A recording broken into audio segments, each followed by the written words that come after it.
नयागढ़ रणपुर महोत्सव एवं पॉलिश्री मेला उद्घाटित हो जाइए। स्वास्थ्य मंत्री प्रताप जेना मुख्य अतिथि भाव जोगदे उद्घाटन करते। अवसर में नयागढ़ विधायक अरुण साहू उपस्थित रही। उद्घाटन समारोह में राज्य विभिन्न स्थान आसीथिबा कलाकार मानक द्वारा नृत्य परिवेषण करा जायतिला। आसंता 5 दिन धरि चलिबो।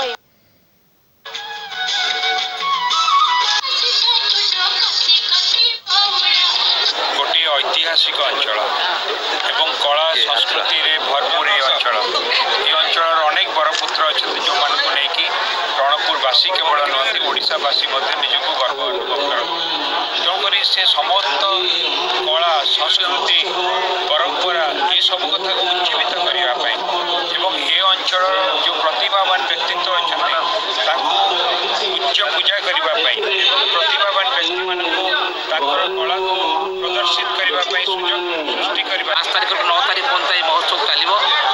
ये महोत्सव रणपुर सांस्कृतिक जागरण ऐतिह्य परंपरा एवं भाईचारा जो पर्व एक संपर्क में आलोचना हम एवं ये जो विकास विकास चित्र प्रतिफलित हम। कैप्टन टेस्ट मैच रे